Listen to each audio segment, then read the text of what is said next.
అందరికీ నమస్కారమండి. ఆంధ్రప్రదేశ్ రాష్ట్ర వ్యాప్తంగా ఉన్న రైతన్నలకు అయితే రాష్ట్ర ప్రభుత్వం అయితే గొప్ప శుభవార్త అయితే చెప్పిందండి. సో, ఇక్కడ ముఖ్యంగా చూసుకున్నట్లయితే ఎన్నికల్లో ఇచ్చిన హామీల ప్రకారం అన్నదాత సుఖీభవ పథకం కింద రూ. 20,000 ఇస్తామని చెప్పేసి అన్నారు కదా! సో, దానికి సంబంధించి అప్డేట్ అయితే వచ్చిందండి. అలాగే పీఎం కిసాన్ పథకం సంబంధించి కూడా చాలా మందికి డౌట్ ఉంది. ప్రతీదీ కూడా ఈ వీడియోలో మొత్తంగా తెలుసుకుందామండి. ఈ వీడియోనైతే ఎక్కడ కూడా ఆపకుండా చివరి వరకు అయితే చూడండి. అంతకంటే ముందు కొత్తగా ఎవరైనా మన ఛానల్‌ని చూసినట్లయితే వెంటనే ఛానల్‌ని అయితే సబ్స్క్రైబ్ చేసుకోండి. నేను పెట్టే ప్రతి లేటెస్ట్ అప్డేట్ కూడా మీకైతే తెలుస్తది. అలాగే వీడియోకైతే లైక్ చేయండి. దీని ద్వారా మరికొంతమందికి సమాచారం అయితే అందనుందండి. ఇంకా ఆలస్యం చేయకుండా వీడియోలోకైతే వెళ్ళిపోదాం. ఇక్కడ ముఖ్యంగా చూసుకున్నట్లయితే ఆంధ్రప్రదేశ్ రాష్ట్ర వ్యాప్తంగా ఉన్న రైతన్నలకు ఎన్నికల్లో మనకి రూ. 20,000 ఇస్తామని తెలపడం అయితే జరిగిందండి. అయితే ఇక్కడ ముఖ్యంగా చూసుకున్నట్లయితే అన్నదాత సుఖీభావ పథకం కింద రాష్ట్రం తరపున రూ. 14,000, కేంద్రం తరపున రూ. 6,000 అనేవైతే అందనున్నాయండి. ఇప్పటికీ చూసుకుంటే మనకి కేంద్రం 17 విడతలైతే విడుదల చేసింది. 18వ విడత కూడా మనకి నిన్నైతే విడుదల చేసిందండి. అయితే ఇక్కడ మన 18వ విడత కింద రూ. 2,000 అనేవైతే విడుదల చేసిందనమాట. అయితే ఇప్పటికీ చూసుకుంటే చాలామంది రైతులైతే ఆహ్, కామెంట్ చేస్తున్నారు. సో, ఏంటంటే రూ. 2,000 మాకు ఇంకా నేను విడుదల చేసినా కానీ జమ కాలేదని చెప్పేసి.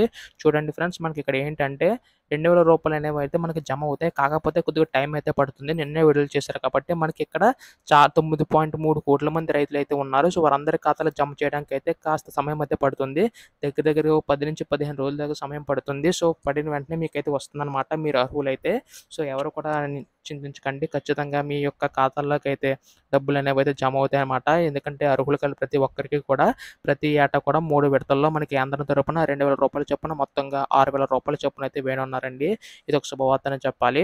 అయితే ఇక్కడ ముఖ్యంగా చూసుకున్నట్లయితే అన్నదాత సుఖీభవ పథకం కింద రూ. 14,000 అయితే విడుదల చేస్తామని తెలిపేసి అన్నారు కదా!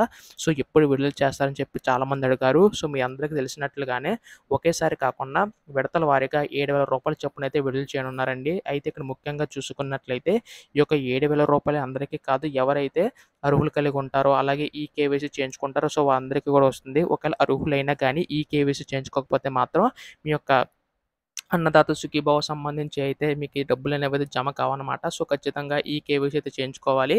ఈ యొక్క రాష్ట్ర ప్రభుత్వం తరపున కాదండి, కేంద్ర ప్రభుత్వం తరపున విడుదల చేసే ఈ యొక్క పీఎం కిసాన్ పథకం సంబంధించి కూడా ఈ కేవైసీ అయితే చేయించుకొనైతే ఉండాలి. సో, ఈ యొక్క డబ్బులంటే ఈ యొక్క రూ. 7,000 అనేవి ఎప్పుడు జమ చేస్తారని చెప్పి చాలామంది డౌట్ ఉంటుంది. సో, ఇక్కడ మనకు ముఖ్యంగా చూసుకున్నట్లయితే మనకి ఈ నెల 10వ తారీఖున క్యాబినెట్ మీటింగ్ అయితే ఉంది. సో, మనకొచ్చిన ఇన్ఫర్మేషన్ ప్రకారం దసరాలోగా విడుదల చేసే అవకాశం ఉందండి. సో, దీనిపై ఏ అధికార ప్రకటన వచ్చినా మీరు ముందుగా తెలుసుకోవాలనుకుంటే వెంటనే ఛానల్‌ని అయితే సబ్స్క్రైబ్ చేసుకోండి. మీరు సబ్స్క్రైబ్ చేసుకుంటే ఇటువంటి అప్డేట్స్ అన్నీ కూడా మీకు ముందుగా తెలుస్తది. అందుకోసం ఛానల్‌ని అయితే సబ్స్క్రైబ్ చేసుకోండి. ధన్యవాదములు. జై హింద్.